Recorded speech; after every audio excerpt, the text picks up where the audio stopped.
When I walked into my bedroom and found my safe wide open, emptied of 43 years of carefully saved jewelry and cash, I knew exactly who had done it. My daughter's husband Marcus stood in my kitchen 30 minutes later, acting surprised and concerned, asking if I needed him to call the police. I smiled, told him I'd handle it myself, and that's when I made a decision that would change everything. By the end of this story, Marcus would learn that stealing from Eleanor Whitman wasn't just stupid, it was the biggest mistake of his miserable life. Before we jump back in, tell us where you're tuning in from, and if this story touches you, make sure you're subscribed because tomorrow I've saved something extra special for you. I should have seen it coming. Looking back now, all the signs were there, painted in bright red letters across every interaction I'd had with Marcus Chen over the past 3 years. But love makes you blind, and my love for my daughter Sarah had blinded me to the snake she'd married. It started innocently enough, the way these things always do. Sarah brought Marcus home for Thanksgiving dinner in 2021, and I have to admit, my first impression was overwhelmingly positive. He was handsome in that clean-cut, professional way that mothers dream about for their daughters. Dark hair perfectly styled, expensive suit that fit like it was tailored just for him, and a smile that could charm the birds from the trees. He worked in finance, he explained over my famous apple stuffing, managing investment portfolios for high-net-worth clients in downtown Seattle. Mrs. Whitman, he said, taking my hand with both of his in that practiced way that immediately put people at ease. Sarah has told me so much about you. She says you built your catering business from nothing after your husband passed. That takes incredible strength and business acumen. I felt my cheeks warm at the compliment. After Robert died 12 years ago, I'd thrown myself into Eleanor's Kitchen, the catering company I'd started from our garage. It had grown into something I was genuinely proud of, serving everyone from intimate dinner parties to corporate events across King County. But it was rare for someone to acknowledge the work it had taken, especially a young man meeting his girlfriend's mother for the first time. "Well," I said, settling into my favorite armchair while Sarah bustled around my kitchen, clearly nervous about how this introduction would go. It wasn't easy at first. Robert had always handled our finances, so when he passed, I had to learn everything from scratch. Business licenses, tax codes, insurance, employee management. Some days I wasn't sure I'd make it through. Marcus leaned forward with what seemed like genuine interest. "What kept you going? What was the turning point?" I found myself opening up to him in a way that surprised me. There was something about his focused attention, the way he asked follow-up questions that showed he was really listening, that made me want to share more than I usually did with strangers. I told him about the first big contract that had saved my business, a wedding for 200 guests that had seemed impossible to manage alone. I explained how I'd mortgaged the house to buy professional equipment, how I'd worked 18-hour days for months to build my reputation. "That's exactly the kind of entrepreneurial spirit I admire," Marcus said, and I could see Sarah beaming at how well we were getting along. "Too many people give up when things get difficult, but you saw the opportunity and you seized it. That's what separates successful people from everyone else." Over the following months, as Sarah and Marcus's relationship grew more serious, I found myself genuinely looking forward to his visits. He would arrive with flowers for me and wine that he'd researched specifically to pair with whatever I was cooking. He remembered details from our previous conversations, asking about my business challenges and offering thoughtful advice from his finance background. When my commercial oven broke down in the middle of catering season, Marcus was the one who suggested the repair financing that kept me from having to turn down contracts. When I mentioned struggling with my retirement investments after my financial advisor retired, Marcus offered to take a look at my portfolio, purely as a favor to family. "Eleanor," he said during one of our kitchen table conversations, "you're incredibly savvy about running a business, but investment management is a completely different skill set. Let me help you optimize your returns. Consider it my thank you for all the amazing dinners you've cooked for us." Sarah was practically glowing with happiness at how her boyfriend and mother were bonding. She'd pull me aside after dinners and gush about how much Marcus respected me, how he was always telling his friends about my business success and my strength as a single mother. "Mom," she said one evening in March, helping me clean up after another Sunday dinner, "I think he's going to propose soon. I can just feel it." And knowing that you two get along so well, that he genuinely cares about you, it makes me so happy. Some of my friends have such difficult relationships between their partners and their parents. I could see why she felt that way. Marcus had integrated himself into our family routine so seamlessly that it felt like he'd always been there. He knew I preferred tea to coffee in the evenings, that I always watched the evening news at 7, that I worried about the garden during drought periods. He would text me articles about small business trends that he thought might interest me, and he never forgot to ask about my regular customers by name. The proposal came in May, exactly as Sarah had predicted. Marcus had planned an elaborate surprise, renting out the rose garden at Woodland Park where Sarah and I used to walk when she was little. He'd even invited me to hide behind the pergola to witness the moment, saying it wouldn't be complete without the most important woman in Sarah's life present to share their joy. Watching my daughter say yes to this thoughtful, successful man who seemed to genuinely love and respect our family felt like watching all my dreams for her come true. After the initial excitement died down and we were walking back to our cars, Marcus caught my arm gently. "Eleanor, I want you to know that I'm not just marrying Sarah. I'm joining this family, and I take that responsibility seriously. You raised an incredible woman, and I hope you'll think of me as the son you never had." I actually teared up at that moment. Robert and I had tried for years to give Sarah a sibling, but it hadn't happened, and I'd sometimes worried she'd feel lonely as an only child. The idea that she'd found someone who wanted to be part of our small family, who valued our closeness instead of feeling threatened by it, meant everything to me. The wedding planning process only reinforced my positive feelings about Marcus. While some future sons-in-law might have left all the details to their fiancés, Marcus was actively involved in every decision. More than that, he was constantly thinking about ways to make the experience special for me as well as for Sarah. When Sarah was stressed about the guest list and budget, Marcus was the one who suggested they contribute more to the reception costs so I wouldn't have to stretch my finances. When I mentioned that I'd always dreamed of dancing with Sarah's father at her wedding, Marcus quietly arranged for the DJ to play Robert's favorite song during the mother-daughter dance, and then asked if he could have the next dance to honor Robert's memory. The wedding itself was perfect. Marcus had written his own vows, and when he promised to love and protect Sarah, to be the partner she deserved, and to honor the family that had raised her with such love and strength, I wasn't the only one crying. His own parents had flown in from Vancouver, and I was struck by how warmly they welcomed me, how they seemed to share Marcus's genuine appreciation for family bonds.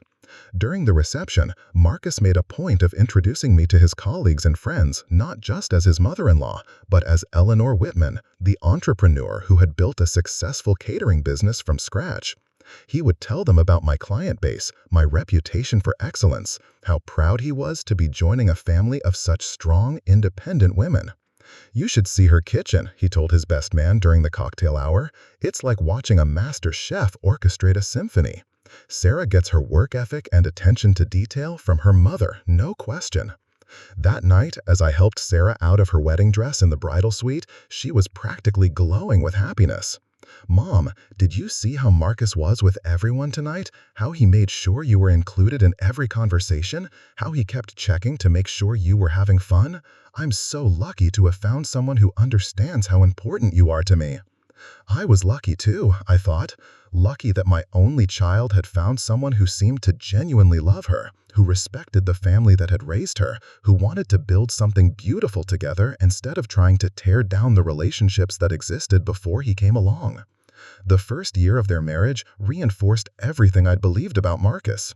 He and Sarah bought a beautiful craftsman house in Ballard, close enough that I could visit regularly, but far enough that they had their privacy. Marcus insisted on having me over for dinner at least twice a week, saying that Sarah's cooking was good, but she'd learned from the best, and he wanted to keep learning from the master. He would ask for my advice on everything from career decisions to home renovations, always treating my opinions with respect and consideration. When Sarah was struggling with a difficult project at her marketing job, Marcus would call me separately to brainstorm ways to support her without overstepping as a husband. When I was considering expanding my catering business to include a small cafe, Marcus spent hours helping me run financial projections and business scenarios. "Eleanor, you have such good instincts about people and markets. Trust yourself. You've built something amazing once already, and you can do it again." It was Marcus who encouraged me to finally take that trip to Italy I'd been putting off since Robert died, saying that Sarah and he would handle anything that came up with the business while I was gone. Preparing and narrating this story took us a lot of time, so if you are enjoying it, subscribe to our channel. It means a lot to us. Now, back to the story. It was Marcus who noticed that I was struggling with the stairs to my second floor and suggested we look into stair lifts, without making me feel like I was aging or becoming a burden. Most importantly, it was Marcus who seemed to understand that Sarah and I had a special bond that had gotten us through some very difficult years. And instead of feeling threatened by that closeness, he wanted to honor it and become part of it. I remember thinking, as I watched him help Sarah plant bulbs in their front garden one October afternoon, that Robert would have loved him. Robert had always worried about what would happen to Sarah and me if something happened to him, and I felt like I could almost hear his voice saying, "She found a good one, Ellie. She's gonna be okay." The first hint that something might be wrong came in small doses, so subtle that I initially dismissed them as my imagination or perhaps my natural tendency to worry about my daughter's happiness. It started with little inconsistencies in Marcus's stories about work, comments that didn't quite add up when I thought about them later. In casual conversation, he'd mentioned being promoted to senior portfolio manager, then a few weeks later referred to himself as an associate. When I asked about it, he laughed and said the titles were so fluid at his company that even he got confused sometimes. It seemed reasonable enough, especially since I didn't really understand the hierarchy at financial firms. Then there were the phone calls that would come during dinner, calls that Marcus would take in another room, speaking in hushed tones before returning with apologies about difficult clients who didn't respect boundaries. Sarah seemed to accept these interruptions as part of dating someone successful in finance, but something about the pattern nagged at me. The inconsistencies extended to smaller things too. Marcus claimed to be an excellent cook, but whenever he prepared meals for us, they were oddly simple for someone who supposedly had such sophisticated tastes. He talked about wine with confidence, but I noticed he always let me or Sarah choose the actual bottles. He mentioned business trips that never seemed to generate any stories or details when I asked about them later. But these were small things, easily explained away, and they were completely overshadowed by the fact that Sarah seemed genuinely happy. She was thriving in her career, excited about their life together, and constantly talking about their plans for the future. Marcus continued to be attentive and loving toward her, and he maintained his warm, respectful relationship with me. It wasn't until their second anniversary dinner that I got the first clear glimpse of something darker underneath Marcus's polished surface. Sarah had been delayed at work, stuck in a meeting that ran long, and Marcus and I were alone in their kitchen waiting for her to arrive. "I'm sorry she's late," I said, checking the salmon I'd prepared for their celebration dinner. "You know how she gets when she's passionate about a project. She loses track of time." Marcus was standing at their kitchen window, looking out at the backyard, and something in his posture seemed different, tenser. When he turned around, his smile looked forced for the first time since I'd known him.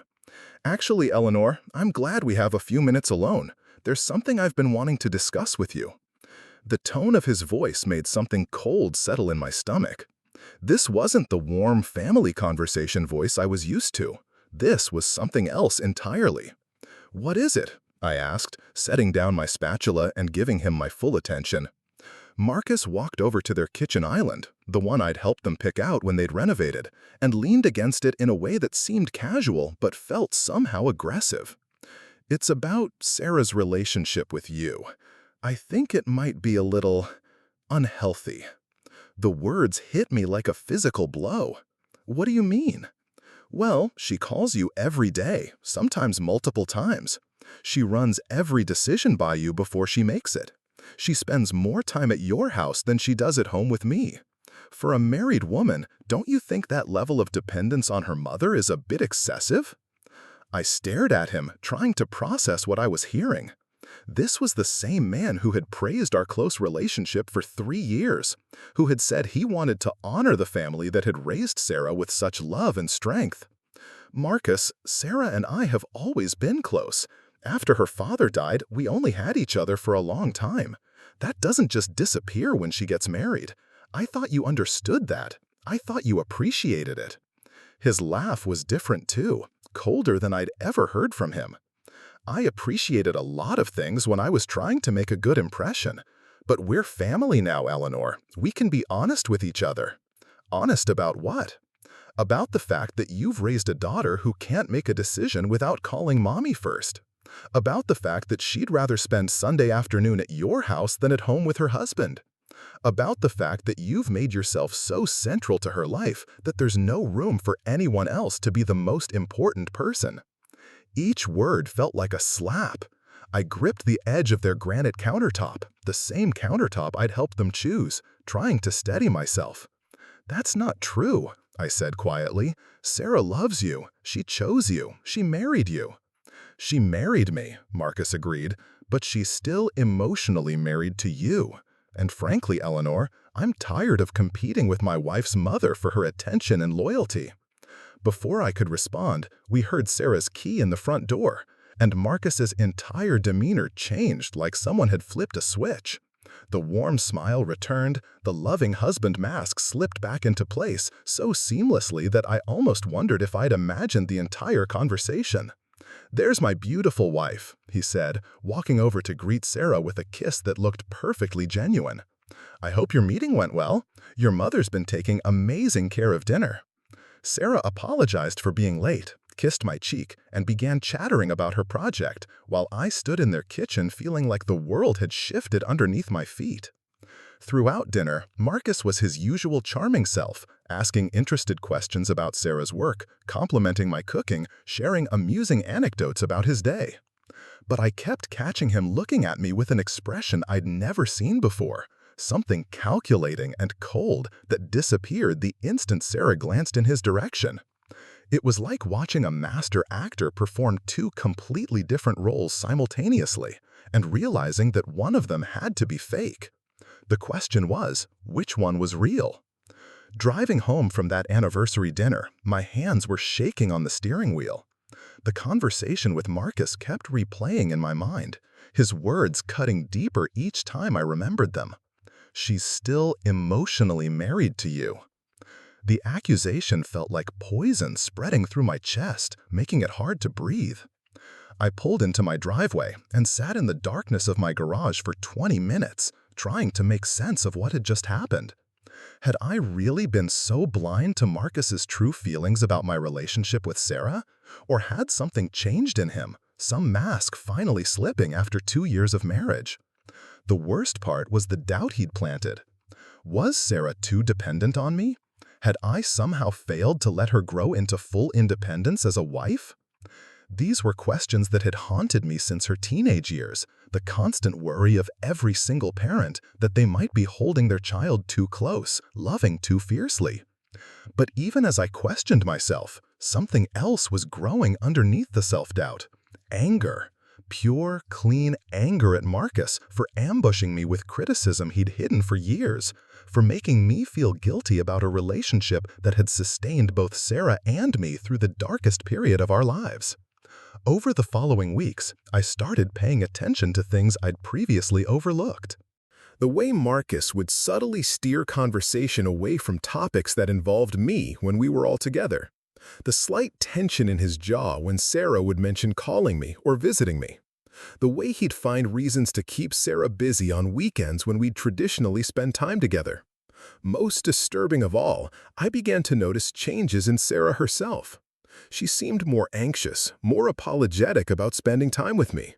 When she'd call during the day, conversations that used to flow naturally for 30 or 40 minutes were now rushed, cut short with explanations about needing to get dinner started or catch up on household tasks. "Mom, I should probably go," she'd say, and I could hear something strained in her voice that hadn't been there before.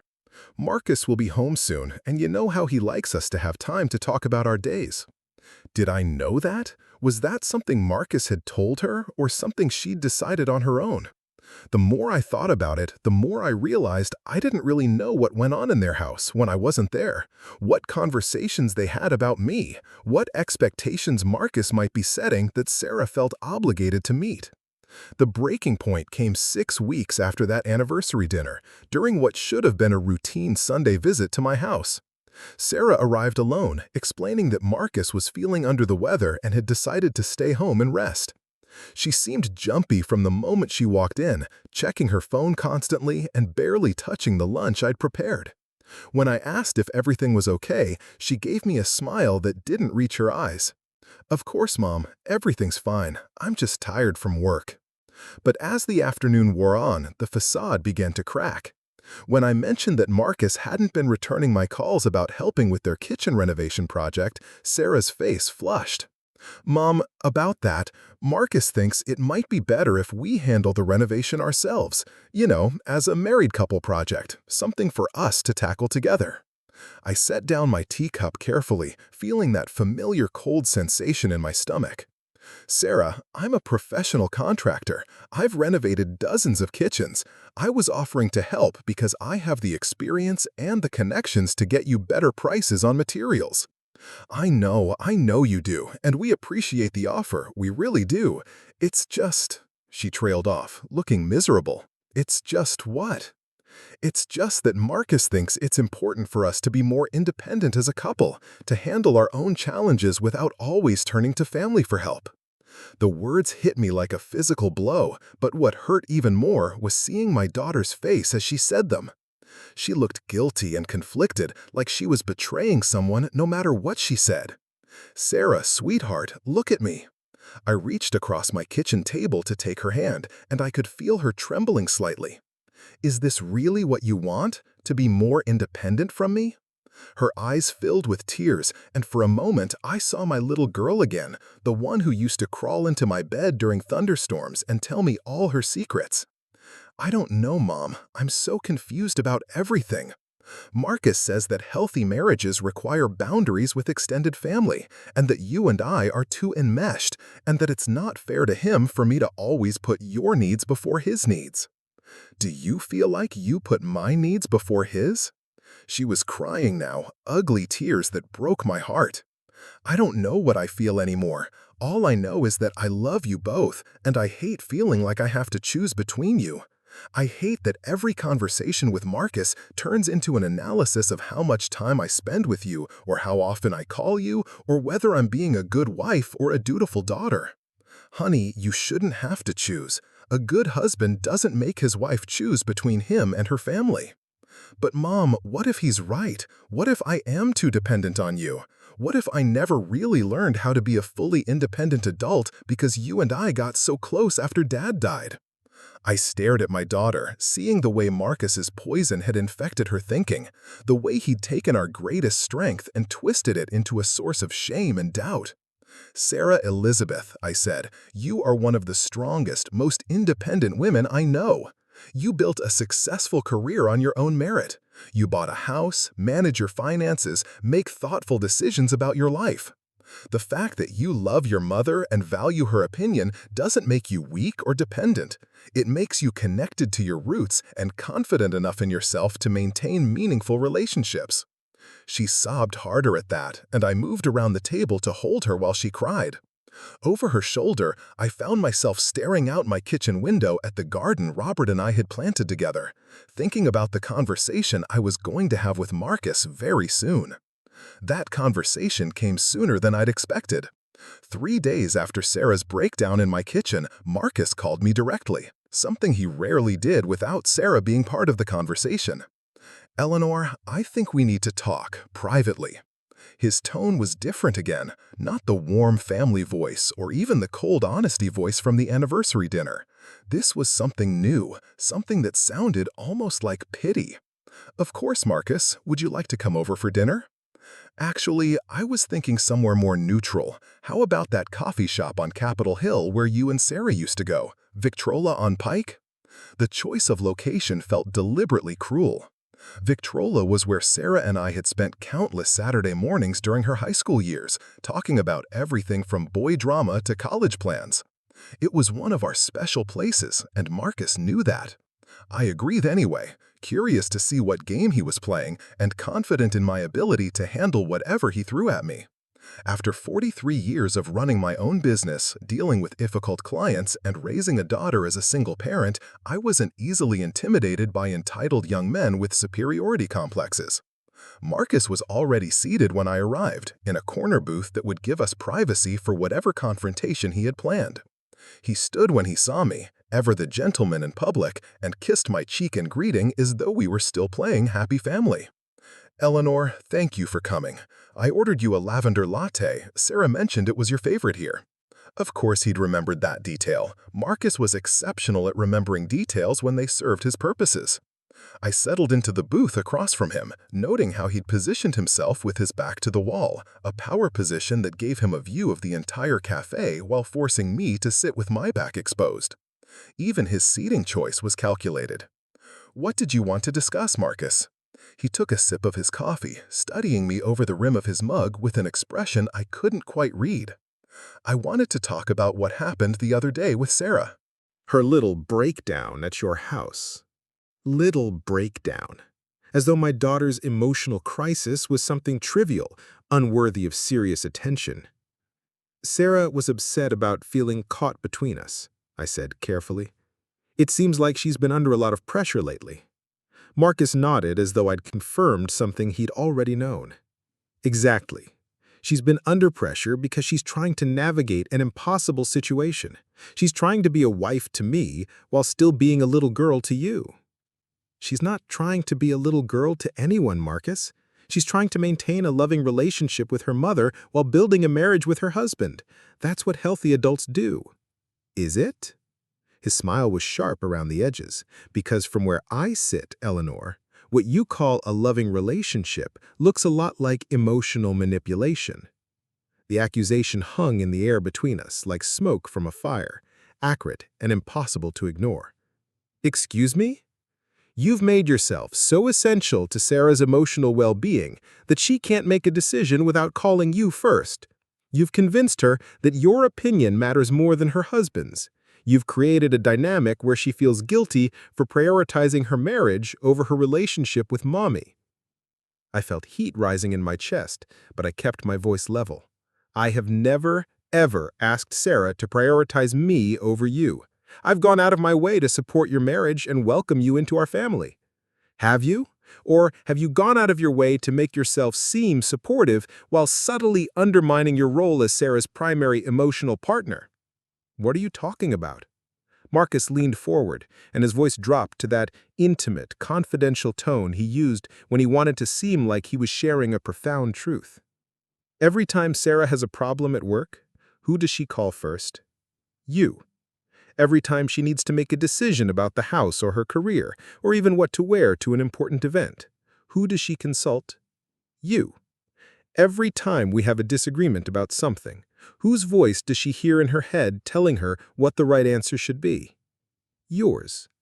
Because she trusts my judgment, because I've been giving her good advice for 28 years, because that's what mothers do. No, Eleanor, that's what controlling mothers do. Healthy mothers teach their children to trust their own judgment and rely on their own instincts. They don't create dependency relationships that follow their children into adulthood and marriage. I stared at him across the small table, seeing him clearly for what he was for the first time. Not the loving husband who wanted to honor family bonds, but a manipulator who wanted to isolate his wife from her support system so he could have complete control over her emotional landscape. You're trying to isolate her, I said quietly. I'm trying to help her grow up, he replied, something you should have done years ago. By cutting her off from people who love her? By helping her understand that love sometimes means letting go, that real love doesn't require constant contact and endless involvement in every aspect of someone's life. I took a slow sip of my latte, using the time to study Marcus's face. There was something different about him today, a confidence that seemed almost manic, like he'd been planning this conversation for months and was finally getting to deliver a speech he'd rehearsed. What exactly are you asking me to do, Marcus? I'm asking you to step back, to stop calling Sarah every day, to stop expecting her to spend every Sunday at your house, to stop offering opinions about our marriage, our house, our decisions, to let us be a married couple without constant interference from outside parties. And if I don't? His smile widened, and I saw something cruel flicker in his eyes. Then I'll help Sarah understand that she needs to make a choice between having a healthy marriage and maintaining an unhealthy relationship with her mother. The threat was delivered so smoothly, with such practiced ease, that I realized this wasn't the first time Marcus had manipulated someone this way.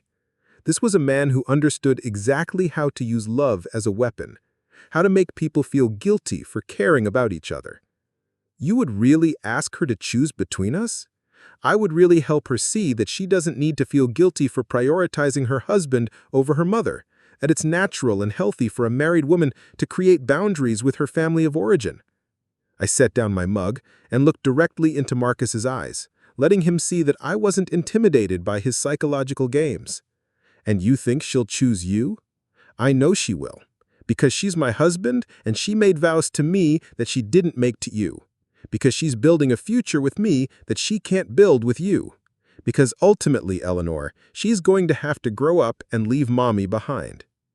I stood up from the booth, suddenly needing to be anywhere but across from this man who had spent 3 years pretending to care about me while plotting to destroy my relationship with my daughter. This conversation is over, I said. No, Eleanor, this conversation is just beginning. And I suggest you think very carefully about what I've said, because the alternative is going to be very painful for everyone involved. I walked out of Vitrola feeling like I'd been punched in the stomach, but also with a crystalline clarity about what I was dealing with. Marcus wasn't just an entitled young man with boundary issues. He was a predator who had identified the strongest relationship in Sarah's life and decided it needed to be eliminated so he could have complete control over her emotional landscape. The question now was what I was going to do about it. Over the following weeks, I watched Marcus implement his strategy with the precision of a master manipulator. Sarah's calls became less frequent, and when she did call, she sounded stilted and nervous, like she was afraid someone was listening. Our Sunday visits were reduced to every other week, then once a month, with Sarah always apologetic and explaining about other commitments that had suddenly become priorities. When I invited them over for dinner, Marcus would accept graciously, but then call the day of to cancel, explaining that Sarah was feeling overwhelmed with work and needed a quiet evening at home. When I suggested meeting Sarah for lunch on a weekday, she'd agree enthusiastically, but then text an hour before to reschedule because Marcus had planned a surprise date or needed her help with something urgent. The isolation was so gradual, so seemingly reasonable that Sarah probably didn't even realize what was happening. Each cancellation made sense individually. Each rescheduling was accompanied by plausible explanations. Each reduction in contact was framed as temporary and necessary for her well-being. But the cumulative effect was devastating. Within 2 months, my daily phone calls with Sarah had dwindled to maybe twice a week, and even those felt rushed and superficial.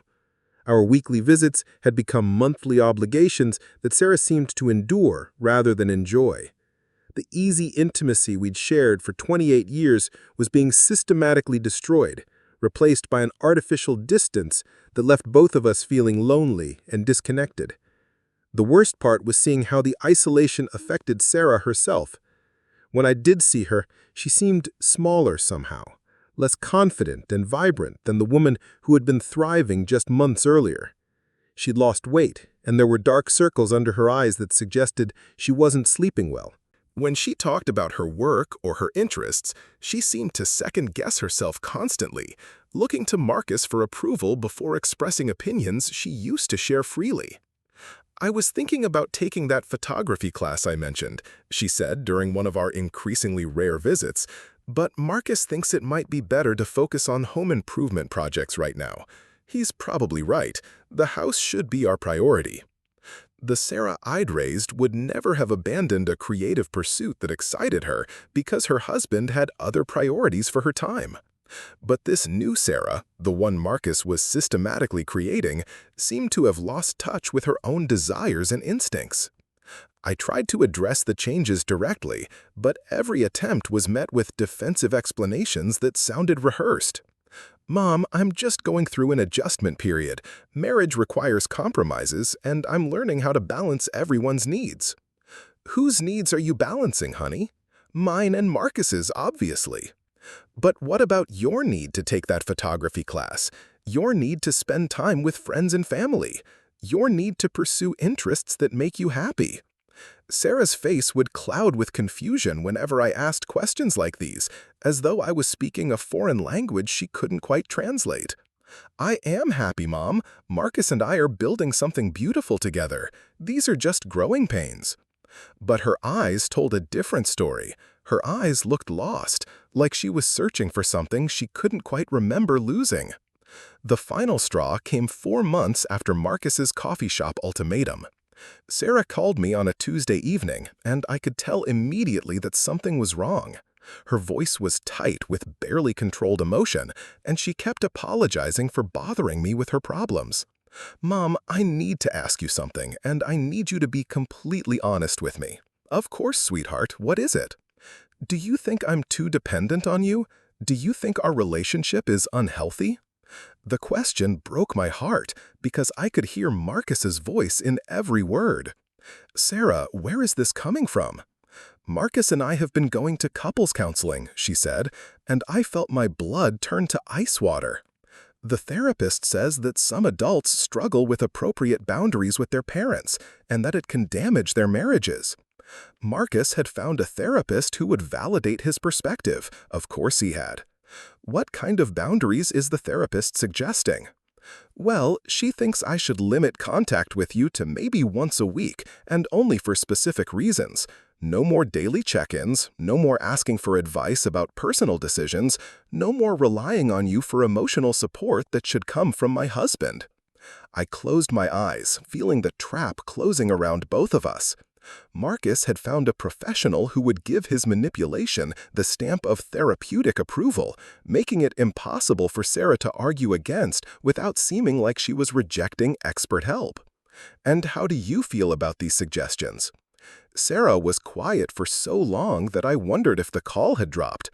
When she finally spoke, her voice was small and broken. "I feel like I'm disappearing, Mom, like I don't know who I am anymore without you to talk to every day. But everyone keeps telling me that's a good thing, that it means I'm finally becoming independent. So why does it feel so awful?" "Because it is awful, baby.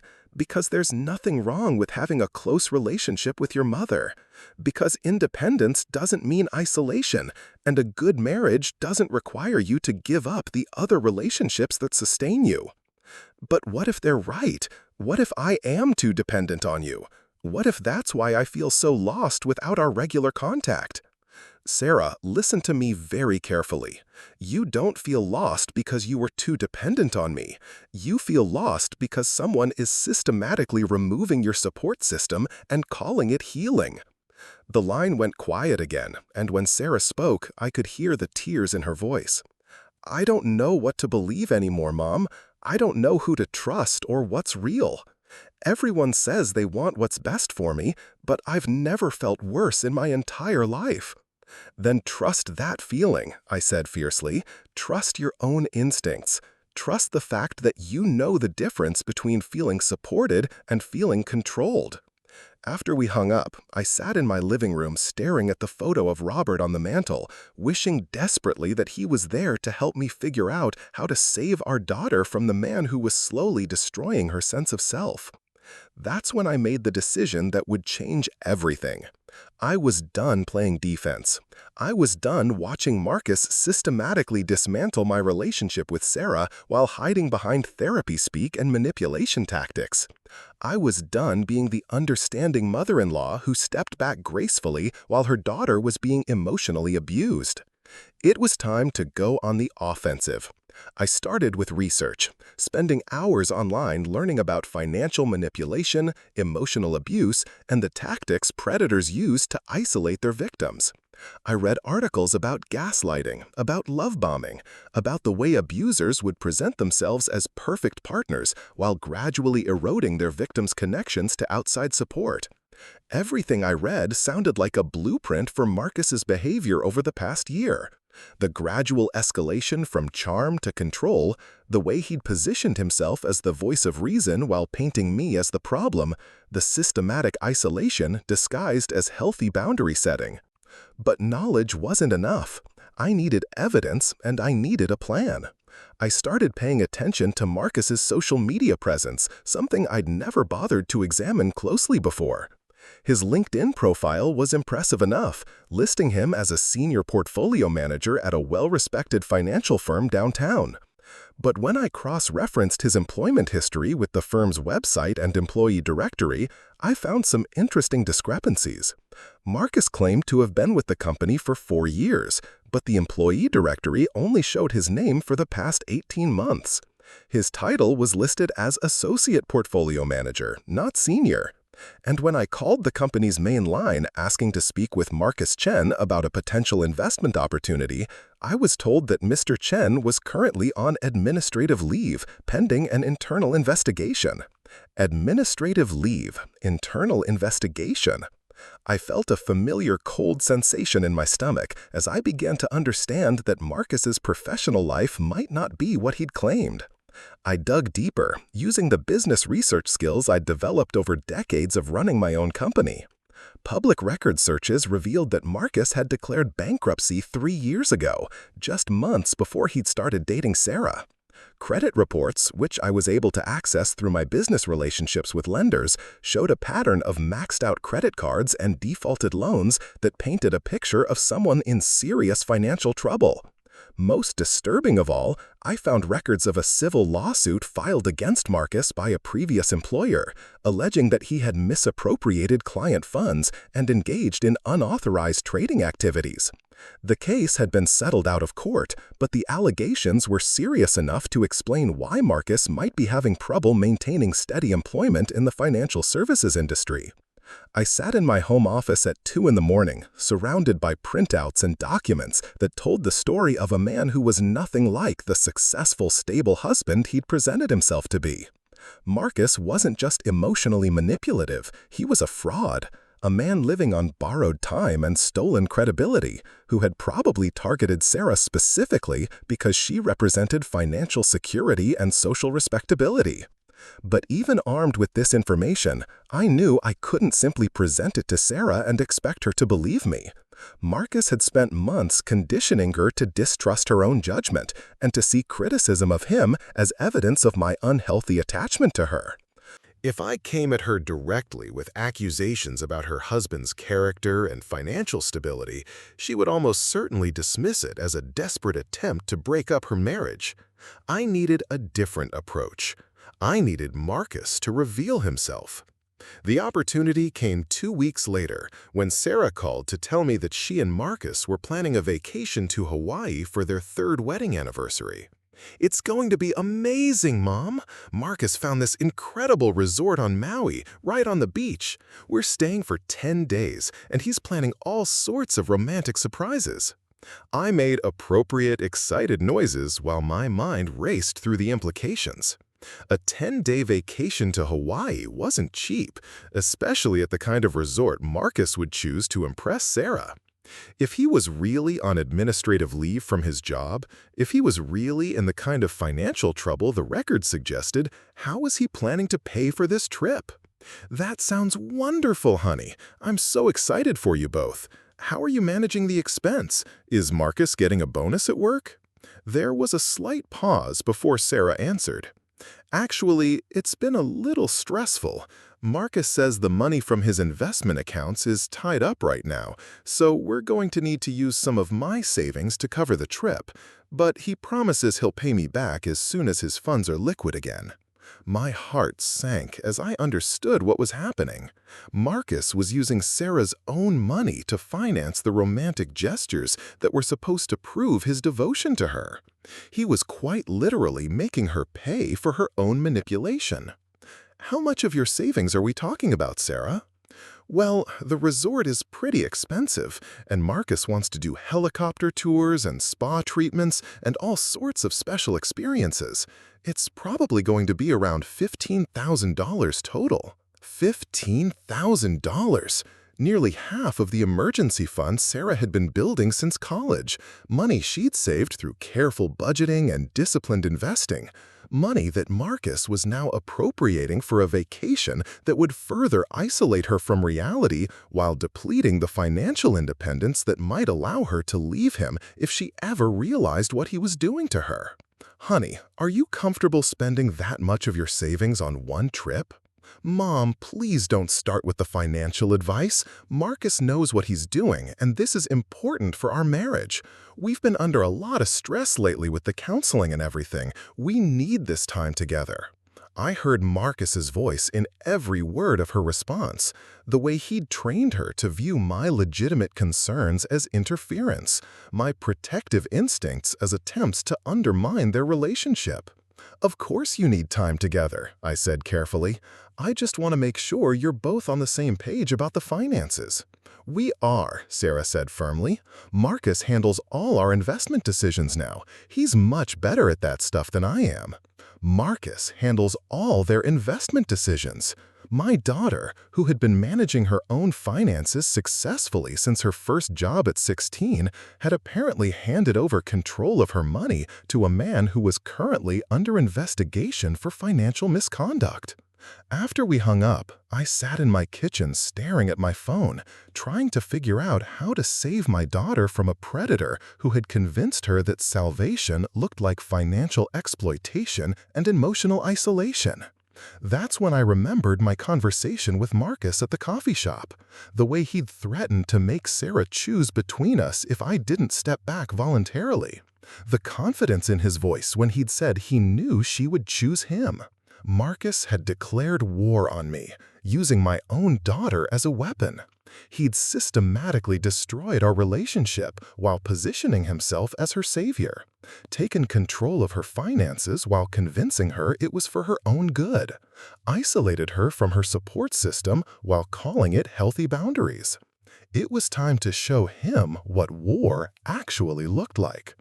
I pulled out a fresh notebook and started planning, the way I'd learned to plan during 43 years of building a business from nothing.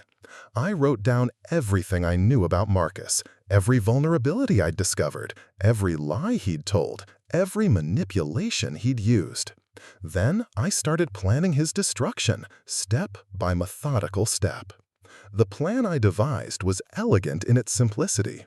Marcus had spent 3 years building a carefully constructed identity based on lies, manipulation, and financial deception.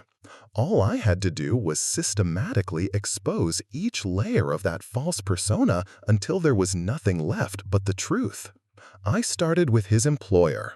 Armed with the evidence I'd gathered about his administrative leave and the internal investigation, I made a phone call to Patricia Hendricks, the senior partner at the financial firm where Marcus claimed to work. Patricia and I had met years ago through the Chamber of Commerce, and she remembered me as someone who had built a successful business with integrity and careful financial management. "Eleanor, what a pleasant surprise," Patricia said when her assistant put my call through. "I haven't seen you since the business awards ceremony last year. How's the catering company?" "Thriving, thank you. Patricia, I'm calling because I need some advice about a delicate family matter. My daughter's husband works for your firm, Marcus Chen, and there are some financial discrepancies I've discovered that concern me." There was a pause on the other end of the line. Marcus Chen. Yes, I'm familiar with Mr. Chen's situation. Could you tell me about his current status with the company? My daughter is making some significant financial decisions based on what he's told her about his position and income. Patricia's voice became more formal, careful. "Eleanor, you understand I can't discuss specific personnel matters, but I can tell you that if your daughter is making major financial decisions based on Mr. Chen's current income from our firm, she might want to reconsider those plans." The implication was clear. Marcus was either no longer employed by the firm or was about to be terminated. Either way, the steady income he'd been claiming was a fiction. "Patricia, I'm not asking you to violate any confidentialities, But my daughter is about to spend $15,000 of her savings on a vacation that Marcus claims he'll reimburse her for from his investment accounts. If those accounts don't exist, or if his income situation has changed, she needs to know before she depletes her emergency fund." Another pause, longer this time. "Eleanor, I can't give you specific details about Mr. Chen's employment status, but if I were in your position, as a mother concerned about her daughter's financial security, I would strongly encourage her to maintain control of her own assets and to verify any claims about investment accounts or future income independently." It wasn't a direct confirmation, but it was enough. Patricia was telling me, in the careful language of liability protection, that Marcus was lying about his financial situation and that Sarah was at risk of being financially exploited. Thank you, Patricia. That's exactly what I needed to hear. Eleanor, please be careful how you handle this information, and please encourage your daughter to seek independent financial advice before making any major decisions. After hanging up, I felt the first spark of real hope I'd experienced in months. Patricia's careful warnings had confirmed my worst suspicions about Marcus's financial situation, but they'd also given me something more valuable, a path forward that would protect Sarah without requiring her to simply take my word against her husband's. My next call was to David Reeves, a private investigator I'd used occasionally for business purposes when I needed to verify the credentials of potential partners or investigate suspected embezzlement by employees. David was discreet, thorough, and had a talent for uncovering information that people thought they'd hidden successfully. Eleanor, good to hear from you. What can I help you with? I explained the situation carefully, focusing on the verifiable facts about Marcus's employment history, bankruptcy, and the civil lawsuit. I didn't mention my concerns about emotional manipulation or the way he was isolating Sarah, sticking instead to the financial deceptions that could be documented objectively. "I need a complete background check," I told David. "Employment history, financial records, any legal issues, previous relationships if you can find them.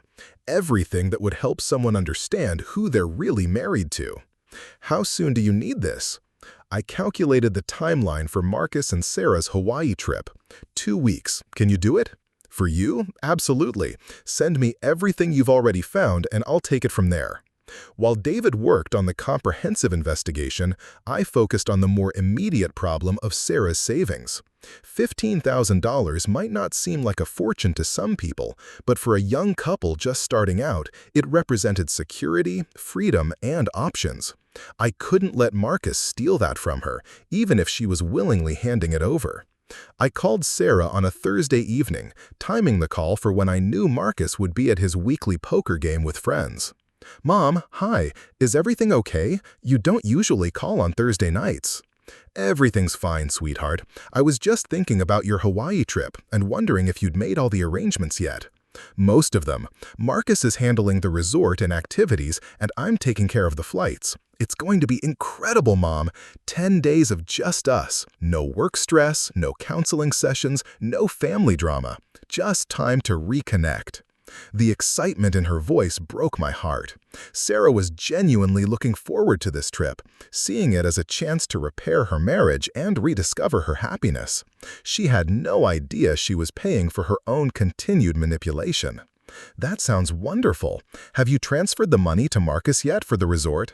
"Not yet. He wants me to give him a cashier's check tomorrow so he can pay for everything at once and get a discount for early payment." A cashier's check. Once Sarah gave Marcus that check, the money would be gone instantly, with no way to trace where it actually went or to recover it if things went wrong. "Sarah, can I ask you to do something for me, as a favor to your old mother who worries about everything?" She laughed, and for a moment she sounded like the confident daughter I'd raised. "What kind of favor?" "Would you be willing to handle the resort payment yourself, directly to the hotel? I know Marcus wants to take care of everything, but hotels are more likely to offer discounts and upgrades to the person whose name is on the reservation. Plus, if anything goes wrong with the booking, you'll be able to resolve it directly instead of having to go through Marcus." There was silence on the other end, and I could almost hear Sarah thinking through the implications of my suggestion. I don't know, Mom. Marcus was really excited about surprising me with all the arrangements. If I take over the payments, it might hurt his feelings. You could frame it as wanting to use your business credit card to earn travel points, I suggested. That way, it's about maximizing benefits, not about not trusting his arrangements. That's actually not a bad idea, Sarah said slowly. I could earn enough points for a free flight somewhere else later this year. Exactly, and you'd still be surprised by all the activities he's planning. You're just handling the logistics more efficiently. After we hung up, I felt like I'd won the first small battle in a much larger war. If Sarah handled the resort payments herself, she'd at least maintain some control over her money and would be able to verify that the accommodations Marcus had described actually existed.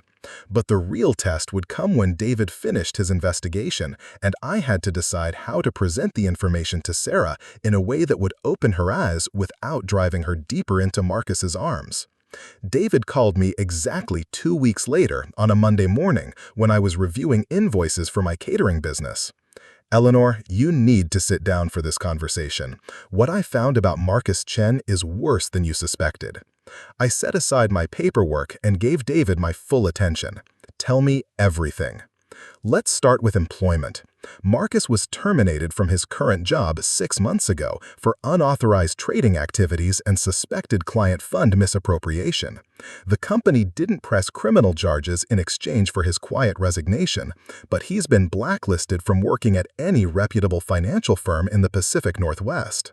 6 months ago, Marcus had been unemployed for 6 months while continuing to pretend he was successfully employed, continuing to make promises about paying Sarah back for expenses, continuing to present himself as a stable financial partner. What's he been doing for income? As far as I can tell, nothing legitimate. He's been living off credit cards and what appears to be money borrowed from various sources, including your daughter. But here's where it gets interesting. Marcus has done this before. What do you mean? Before he married Sarah, Marcus was engaged to another woman, Jennifer Walsh. Similar pattern. He presented himself as successful and stable, moved in with her, gradually took control of her finances, and then disappeared with about $30,000 of her savings when she started asking too many questions about his employment. I felt cold dread settle in my stomach. He's a professional con artist. That's exactly what he is. Jennifer filed a police report, but Marcus was careful to make sure she gave him the money voluntarily, so it wasn't technically theft, just fraud, which is much harder to prosecute. Where is Jennifer now? I tracked her down. She's living in Portland, rebuilding her life. Eleanor, she'd be willing to talk to Sarah if you think it would help. She said she wished someone had warned her before she lost everything. I thought about Sarah's excitement about the Hawaii trip, about how hard she was working to save her marriage, about how she'd been conditioned to distrust her own judgment and defer to Marcus's expertise. David, I need you to document everything. Bank records, employment records, the police report from Jennifer, everything. I want a complete dossier that leaves no room for doubt about who Marcus really is. Already done. I'm sending you a zipped file with everything. Eleanor, there's one more thing you should know. What? Marcus has been researching your financial situation. Property records, business filings, everything that's public information. He knows exactly how much your catering company is worth, what your house is valued at, and how much you've been spending to support Sarah and him over the past 3 years. The implication hit me like a physical blow. Marcus hadn't just been targeting Sarah for her savings. He'd been studying my financial situation, probably planning to expand his con to include me once he'd depleted Sarah's resources. He's been planning this for years, I said, at least since before he married your daughter. Eleanor, you need to understand that everything Marcus has done, every relationship he's built, every gesture of affection has been calculated to serve his ultimate goal of financial extraction. He's not just manipulative, he's a predator. After David hung up, I sat in my home office staring at the encrypted files he'd sent, trying to process the magnitude of Marcus's deception. My daughter hadn't just married a controlling husband, she'd married a criminal who had targeted her specifically for her financial assets and family connections. The evidence David had compiled was overwhelming and irrefutable. Employment records showing Marcus's termination for financial misconduct. Bank records showing a pattern of living beyond his means and borrowing money he never repaid. Court documents from the civil lawsuit filed by his previous employer. Police reports from Jennifer Walsh detailing the same pattern of financial abuse Sarah was now experiencing. But I knew that simply presenting this evidence to Sarah wouldn't be enough. Marcus had spent 3 years conditioning her to distrust information that contradicted his narrative, to see outside criticism as evidence of jealousy or interference. If I confronted her directly with proof of his criminality, she might dismiss it as elaborate lies designed to break up her marriage. I needed a different approach, something that would allow Sarah to discover the truth herself in a way that couldn't be dismissed or explained away. The solution came to me as I was reviewing the timeline of Marcus's employment termination. He'd been fired 6 months ago, which meant he'd been lying to Sarah every single day since then about where he went during business hours, about his income, about his prospects for the future.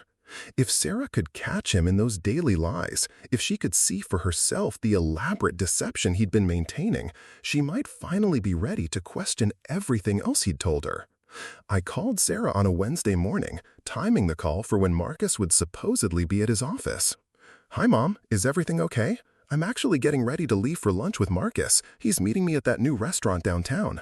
"Perfect. That's wonderful, honey. Which restaurant?" "Altura. It's that fancy place on Capitol Hill. Marcus says we need to celebrate because he's getting a promotion at work, and we should enjoy ourselves before the Hawaii trip." A promotion? Marcus was now claiming to have gotten promoted at a job he'd been fired from 6 months ago. The audacity was breathtaking, but it also gave me the opening I needed. "That's fantastic news about the promotion. What's his new title going to be?" "Senior Vice President of Portfolio Management. It comes with a significant salary increase and a signing bonus. Marcus says it means we'll be able to take trips like this more often without worrying about the cost." I felt sick listening to Sarah's excitement about Marcus's fictional promotion, knowing that she was celebrating lies while planning to spend more of her savings on a trip funded by her own money. "Sarah, I'm so happy for you both. You should ask Marcus to bring some business cards with his new title. I'd love to refer some of my wealthier clients to him for investment advice." "That's a great idea, Mom. I'll mention it at lunch." After we hung up, I immediately called Patricia Hendricks at Marcus's former employer. "Patricia, this is Eleanor Whitman again.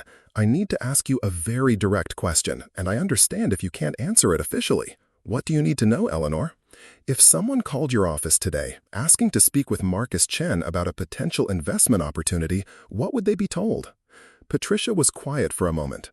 "They would be told that Marcus Chen is no longer employed with our firm and that we cannot provide contact information for former employees." "And if someone claimed that Marcus had just been promoted to Senior Vice President of Portfolio Management?" "Eleanor, that would be a completely false statement. Marcus Chen was never in line for any promotion, and that title doesn't even exist in our organizational structure." I thanked Patricia and hung up, then immediately called the restaurant where Sarah and Marcus were having lunch. "Altura, this is Jessica. How can I help you?" "Hi, Jessica. This is Eleanor Whitman. My daughter Sarah is having lunch at your restaurant right now with her husband Marcus, and I need to get an urgent message to her. It's a family emergency." "Of course, Mrs. Whitman. Can you describe your daughter so I can find the right table?" I gave Jessica a description of Sarah and asked her to simply tell Sarah that her mother needed her to call immediately about an urgent business matter. 10 minutes later, my phone rang. "Mom, what's the emergency? You scared me half to death." "Honey, I'm sorry to interrupt your lunch, but I just got a call from a potential client who wants to invest a significant amount of money, and they specifically asked for a recommendation for portfolio management. When I mentioned Marcus's new promotion, they wanted to set up a meeting with him directly. Can you put him on the phone so I can give him their contact information?" There was a pause, and I could hear muffled conversation in the background. "Mom, Marcus says he can't take business calls during lunch, but he'll call you back this afternoon to get the client information." "Of course, I understand. But Sarah, can you do me one favor? Can you ask Marcus for one of his new business cards with his Senior Vice President title? I want to make sure I give the client the correct contact information." Another pause, longer this time. Mom, Marcus says he doesn't have the new cards yet. They're still being printed." "That's fine, sweetheart. Just have him call me this afternoon with his direct office number so I can pass it along to the client." I hung up, knowing that Marcus would never make that call because he couldn't provide a direct office number for a job he didn't have. More importantly, I'd planted a seed of doubt in Sarah's mind by asking for specific, verifiable information that Marcus couldn't provide. The rest of my plan unfolded over the following week. I called Sarah several more times with similar requests, each one designed to expose another layer of Marcus's lies. I asked for his work email address so I could send him client referrals. I asked for his supervisor's name so I could write a letter recommending his services. I asked if he could meet with potential clients at his office so they could see his professional setup. Each request was met with increasingly elaborate excuses. His email system was down for maintenance, his supervisor was on vacation, his office was being renovated. The explanations became more strained and less believable with each phone call. But the breakthrough came when I asked Sarah to have Marcus call one of my longtime clients directly about managing their retirement portfolio. "Mom, I mentioned it to Marcus, but he says he can't take on new clients right now because of the promotion transition. He's too busy with his expanded responsibilities." "I understand, honey, but this client is very persistent. Maybe Marcus could just have a quick phone conversation to explain his services and timeline for taking on new accounts. It would only take 5 minutes." "I'll ask him, but Mom, he's been really stressed about work lately. All these requests for client meetings and referrals are adding pressure when he's already dealing with so much at the office." That evening, Sarah called me back with a tone I hadn't heard from her in months. Confused, uncertain, and slightly angry. "Mom, I need to ask you something, and I need you to be completely honest with me." "Of course, sweetheart. What is it?" "Are you testing Marcus? All these sudden requests for business referrals and client meetings, it feels like you're trying to catch him in something." I took a deep breath, knowing that this was the moment when everything would change between us, one way or another. "Sarah, I'm not testing Marcus. I'm trying to protect you from someone who has been lying to you about fundamental aspects of his life." "What are you talking about?" "Marcus doesn't have a job, honey. He was fired from his position 6 months ago for financial misconduct. There was no promotion, no salary increase, no signing bonus. He's been lying to you every single day about where he goes and what he does and how he plans to support your marriage." The silence on the other end of the phone lasted so long that I wondered if Sarah had hung up. "Mom, that's impossible. Marcus goes to work every morning. He talks about his clients and his colleagues. He knows things about the financial industry that only someone who works in it would know." "Sarah, I hired a private investigator. I have documentation of Marcus's employment termination, his financial misconduct, his history of defrauding previous romantic partners. I have police reports and court documents. I have everything." "You hired a private investigator to spy on my husband?" I could hear the betrayal in her voice, the way she was already retreating back into the defensive position Marcus had trained her to occupy. "I hired an investigator to protect my daughter from a con artist who targeted her for her financial assets and family connections." "This is insane, Mom. You've lost your mind. Marcus isn't perfect, but he's not a criminal. He's my husband, and he loves me." "Sarah, please, just look at the evidence before you dismiss it. I'm going to email you everything David found. Employment records, bank statements, police reports from his previous victim. Look at it with your own eyes and make your own decision." "I don't want to see your evidence, Mom. I want you to stop this obsession with destroying my marriage. I want you to get help for whatever's wrong with you that makes you think it's acceptable to hire investigators to spy on your own family." The line went dead, and I sat in my kitchen staring at my phone, realizing that Marcus had been even more successful than I'd feared. He'd not only isolated Sarah from me emotionally, he'd positioned himself as her protector against my supposedly irrational attacks on their relationship. But I wasn't done fighting. I still had one card left to play, one piece of evidence that even Marcus couldn't explain away or dismiss as maternal interference. I called Jennifer Walsh in Portland. "Jennifer, this is Eleanor Whitman. The private investigator David Reeves said you might be willing to help me protect my daughter from Marcus Chen." Oh my God, yes. Is she married to him? Please tell me she didn't marry him. She married him 2 years ago, and he's been systematically draining her finances while isolating her from her support system. She doesn't believe he's dangerous because he's convinced her that anyone who tries to warn her is just trying to break up her marriage. That's exactly what he did to me, Jennifer said, and I could hear the pain in her voice even after all this time. He made me think that my friends and family were jealous of our relationship, that they were trying to sabotage my happiness because they couldn't stand to see me with someone successful and loving. Jennifer, would you be willing to meet with Sarah, to tell her your story directly? Absolutely. But Eleanor, you should know that she probably won't believe me at first. Marcus is very good at making his victims think that any woman who warns them is just a bitter ex who can't let go. He prepared me for the possibility that previous girlfriends might contact me with lies about him. What changed your mind? What made you finally see the truth? Jennifer was quiet for a moment. When I walked into my apartment and found him packing his bags, along with $30,000 of my jewelry and cash, even then he tried to convince me that he was just borrowing the money temporarily for an investment opportunity. It wasn't until I called the police and learned that he'd never actually had the job he claimed to have that I understood the scope of his deception. He's planning to do the same thing to Sarah. They're supposed to leave for Hawaii next week, and he's convinced her to give him $15,000 for the trip expenses. Eleanor, if he's asking for that much money at once, he's probably getting ready to disappear. That's his pattern. He builds trust gradually, then asks for one large sum, and then he's gone with her money. I felt panic rise in my chest. How much time do we have? Not much. Once he gets that $15,000, he'll probably manufacture some kind of crisis that requires him to leave town temporarily, family emergency, business trip, something that explains his absence but keeps Sarah from getting suspicious immediately. By the time she realizes he's not coming back, he'll be long gone with her money.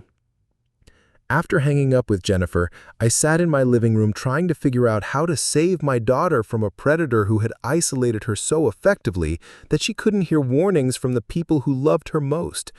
That's when I remembered something Marcus had said during our coffee shop confrontation months ago. I know she will choose me because I'm her husband, and she made vows to me that she didn't make to you.